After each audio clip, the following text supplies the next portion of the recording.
Disfruta del siguiente contenido. Historias digitales, historias reales, protagonistas del mercado de seguros. Esto es Insurmind de la Cámara Insurtech Argentina. Estamos en su oficina de Mercantil Andina en Capital Federal, que nos han recibido con mucha amabilidad. Me acompañan Valen y Juli. Yo soy José Nacibera. Bienvenida, Graciela. Muchas gracias, bienvenidos a ustedes. Bueno, estamos con Graciela Testón. Graciela es gerente de siniestros y gerente de legales de Mercantil Andina. Tiene una experiencia en el mercado de más de 30 años y 30 años en la misma compañía, lo cual es un tremendo hito, un reconocimiento gigante, me imagino yo. Así que lo primero que te quiero preguntar, Graciela, es sobre eso. ¿Cómo llegaste a este mundo de los seguros? ¿Por qué estás hace tanto tiempo en Mercantil Andina? ¿Y qué es lo que te apasiona tanto de los seguros? Porque 30 años te tiene que gustar. Sí, sin duda. Yo trabajé antes de estar en Mercantil unos 10, en otra aseguradora que en los 90 le pasó lo que pasó al mercado, ¿no? Y bueno, y las vueltas de la vida me llevaron a ingresar en Mercantil cuando recién me recibía de abogada. Y la verdad que Mercantil es una empresa que, como este mercado y como pasa en la Argentina, hemos pasado todas las crisis habidas y por haber. Siniestros y legales son áreas de administración de conflictos, siempre digo, y la clave, y también lo digo siempre, está en no ponerle conflicto al conflicto, en tratar de buscar una solución equilibrada entre dos grandes desafíos. Uno es mantener el patrimonio del asegurado y otro ser rentable en negocio al accionista. Bien. Así que, bueno, vos me preguntabas qué es lo que me hizo permanecer y lo que me hace permanecer en Mercantil todos estos años. Y es como un matrimonio, ¿no? Se renuevan los votos todos los días. Mercantil es una empresa en la que siempre hemos trabajado con mucha libertad bien entendida, con muchísima responsabilidad. Pero es una empresa de puertas abiertas, de cercanos con el productor, cercanos con el cliente, cercanos entre nosotros. Por cercanos, digo, desburocratizadas las decisiones, pero por eso, como están desburocratizadas, también tenés la responsabilidad de transitarlas por el buen camino. Bien. Y bueno, y sí, mi pasión es mi profesión y bueno, y siempre encontré un lugar donde sentir que lo que haces tiene valor y creces o ver crecer a los equipos. Me imagino, porque si no hubiese estado 30 años haciéndolo. Y Graciela, me gustaría saber en todos estos años cómo viviste la aplicación de la tecnología, ¿no?, en la empresa. Bueno, como las vivimos los que tenemos más de 50, con un cambio que debimos aprender. Los más jóvenes lo tienen como aprendido, lo traen como dentro de sí. Nosotros lo tuvimos que aprender. Sí, estoy convencida que la tecnología es necesaria, no es suficiente porque necesita ser complementada por las personas, ¿no? Por la mirada, por el empuje, por el compromiso, por las reglas de la ética, pero hoy es necesaria, no se nos ocurre transitar ni la vida diaria sin la tecnología, desde las compras hasta los viajes, hasta, no sé, la averiguación de datos. Todo digamos, con la tecnología como camino. ¿Cuál diría que es la barrera más fuerte que hay que cruzar cuando se justamente con una empresa más tradicional, como es Mercantil Andina, se digitaliza, que en los últimos años hicieron unos cambios gigantescos desde ese lado? ¿Cuál es el desafío más grande ahí? Y los miedos. El miedo a lo que uno no conoce y a qué me va a traer los cambios, y si el cambio me va a encontrar dentro de ese cambio o me va a excluir. Bien. ¿Y qué haces para superarlo? ¿Qué haces para superarlo? Aprender, como todo. No hay otra forma que involucrarse y aprender, ¿no? El cambio genera, en principio, por ahí esto que te digo, miedo, un poquito de rechazo, pero bueno, al miedo hay que enfrentarse y resolverlo. Nos queda mucho camino por hacer, pero yo me acuerdo en el 2018, 2019, un poquito antes que yo me fuera de siniestros, y ahora regresé, habían empezado a aparecer un montón de plataformas y Nosotros Y te perdés. teníamos que decidir ¿Cuál? por cuál. Claro. Con prevención de fraude pasa lo mismo.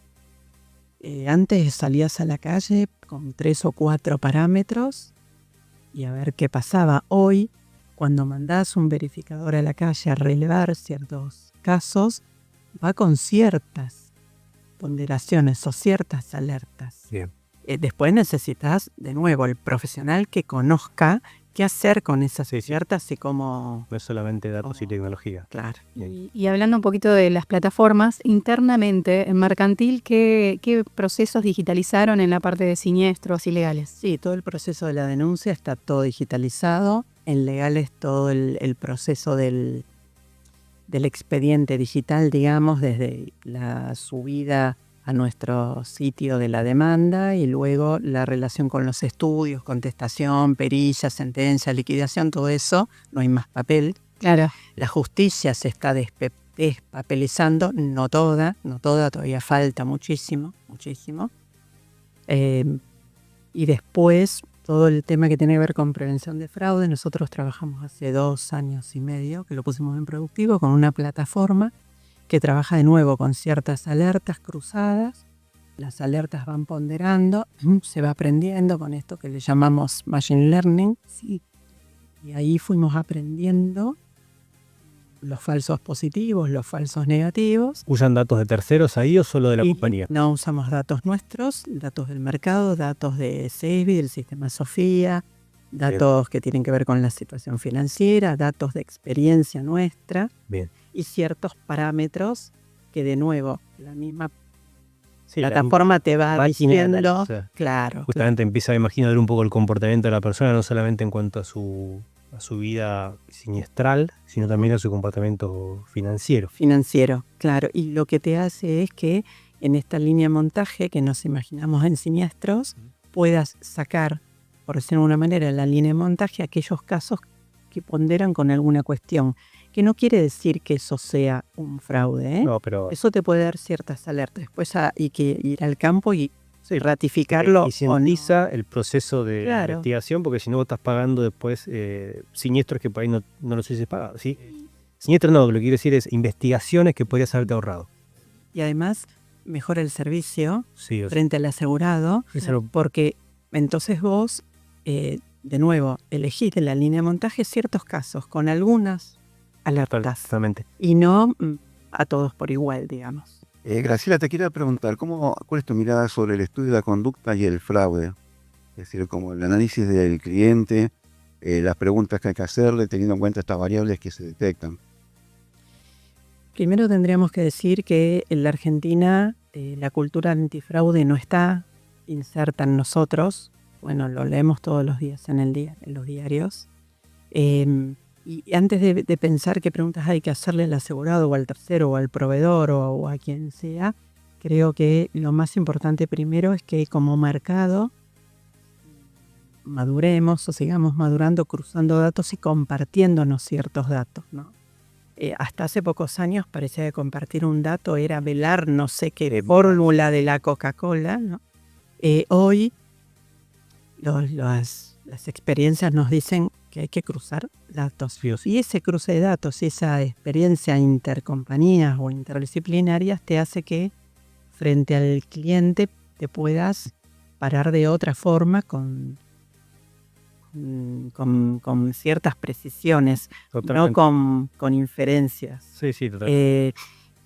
Y frente al cliente, bueno, depende los datos que vos tengas y los parámetros que tengas y los indicios que tengas, es como te parás, ¿no? Claro. Bien. Y después está el expertise de cada persona que hace la entrevista y que hace los relevamientos, ¿no? Y no es lo mismo enfrentarte, por decir la palabra enfrentarte, frente a un cliente que por ahí utilizó, entre comillas, la picardía, esto que no tenemos inserta tanto la cultura de prevención de fraude, como enfrentarte a alguien que ya tenés fuertes indicios que es parte de nada. Vale, sí. Y el tema de la comunicación, es clave el tema ese de la comunicación porque, y cómo esto que vos contabas de cómo encarás a cada tipo de cliente, porque muchas veces lo que termina pasando es que al revés, quizás una persona que no cometió fraude ni cerca, pero bueno, por ahí la plataforma lo lanzó como una alerta porque podía ser. Pero por ahí es un cliente que está hace 5 años, que pagó siempre el seguro y el seguro ya de por sí en el país está como tildado de algo que para qué lo pago, si no me sirve. Y viene una persona a investigarlo y esa, como es una investigación, no siempre es tan lindo, no es tan buena, y al final al revés, un cliente lo tenías fidelizado, lo tenías perdiendo por haberlo mandado a investigar. Pero eso es lo que te dan estas plataformas o esta tecnología, que cuando salís a la calle o pedís a alguien que vaya a hacer el relevamiento, tenés todos esos datos, que antes salías un poco ciego, Claro, ahora salís munido de ciertos parámetros. de cierta ¿no? información. De cierta información, sí. Bien.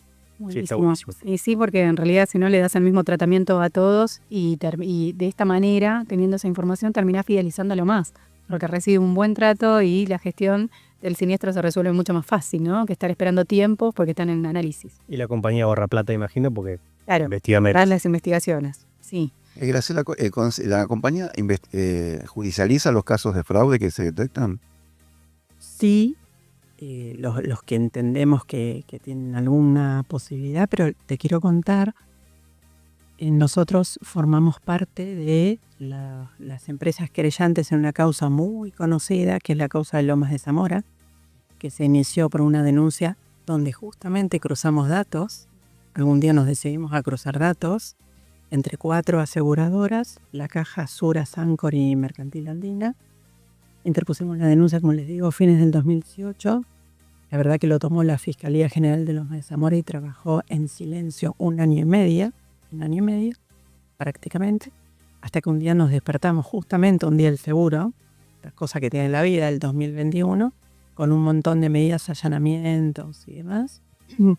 Básicamente ahí lo que cruzamos es que el mismo actor está en varias compañías, la demanda estaba copiada, ni punto ni coma, ¿no? Y se esforzó. En algunos casos, en otros, claro, en otros estaban intercambiados los roles, pero tenías la misma clínica, mismo escribano, poderes, bueno, algunos poderes hasta apócrifos, y no eran daños, no eran rompehuesos como supimos conocer, Sí. no, ni siquiera eran daños, traumatismo de cráneo, traumatismo de rodilla, traumatismo de cadera, pero que en la jurisdicción donde tramitaban esos expedientes, que es la jurisdicción de Lomas de Zamora, digamos, las pericias eran de muchos puntos Sí. y los puntos muy gravosos económicamente, con lo cual me acuerdo que en aquel momento, se lo traigo a valores de hoy, por cada lesionado tenías reclamos de $30.000, que puede ser poco, pero hoy son 30 millones de pesos, 31, bueno.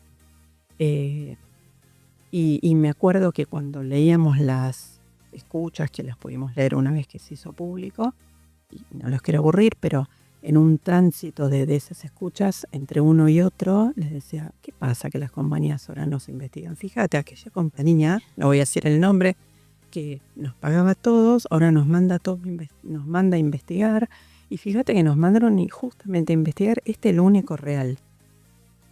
Bueno, Mirá. ya tu pregunta, ¿qué hace la compañía? Lo judicializó, interpusimos la denuncia, luego fuimos querellantes, hoy somos querellantes.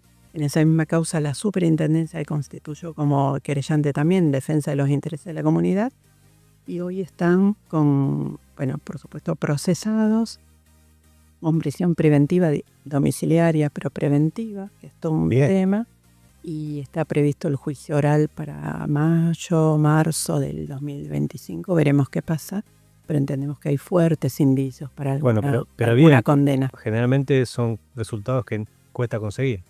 Cuesta conseguir porque la justicia también está abarrotada de expedientes y muchas veces los jueces penales te dicen nosotros, y la verdad con la estructura que tengo, infraestructura humana y Sí, de recursos.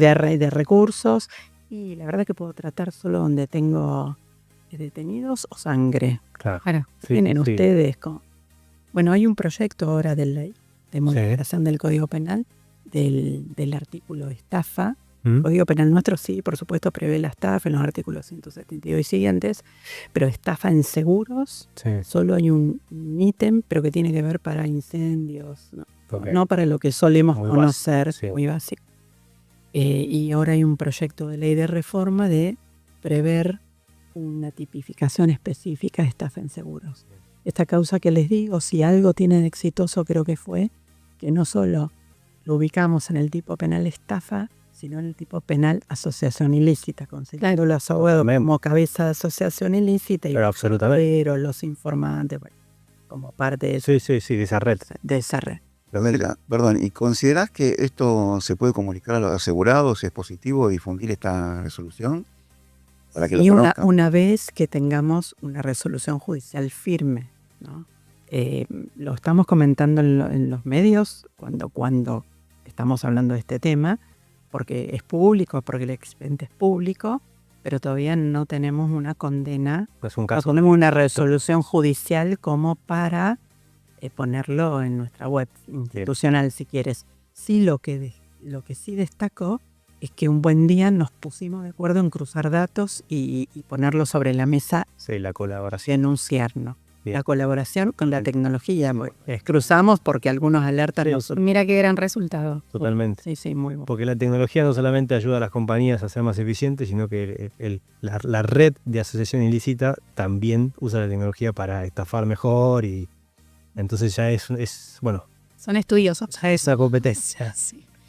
Y Graciela, la última pregunta, ¿cuál es la visión a futuro con las tecnologías en Mercantil Andina? Sí, nos queda un tránsito interesante para terminar de digitalizar todo el proceso de siniestros, sobre todo en los daños parciales, que son los de más impacto económico y de los de más impacto en tiempos, porque ahí tenés no solo la intervención de nuestro asegurado y la compañía, sino del taller, del inspector, del proveedor de repuestos. Bueno, es una cadena larga, con muchos protagonistas y que tuvo muchos embates por lo que le pasó a la economía argentina, ¿no? Faltante de repuestos, precios, bueno, las reglas de la oferta y demanda, precios exorbitantes. Así que en eso estamos focalizados para mejorar para mejorar ese proceso, para tener bien detección de cuándo el auto entra al taller, cuánto se prevén los repuestos, analizar desvíos, de nuevo, para cuidar nuestros costos y también para mejorar el servicio. La experiencia con el cliente, obvio. Bueno, ahora para finalizar, tenemos una pregunta sorpresa, que te vamos a dar una carta para que elijas. Hablando de... Casi nos contás un ¿Elegí una poquito más de vos, porque esto es más personal y no es tan profesional. No la puedes leer. Hablando de compartir datos. No llegué. Ah, pero me gustó aparte esta. Bueno, vamos a... ¿No? A ver. Hablando de compartir datos, vamos a compartir a la audiencia un dato tuyo personal. Y la pregunta que tocó es la siguiente, dice: ¿qué olor o aroma te recuerda un momento importante de tu vida? Qué olor a aroma. Bueno, cuando yo era chica y tenía mis padres, íbamos con cierta frecuencia a la casa de mis abuelos, prácticamente todos.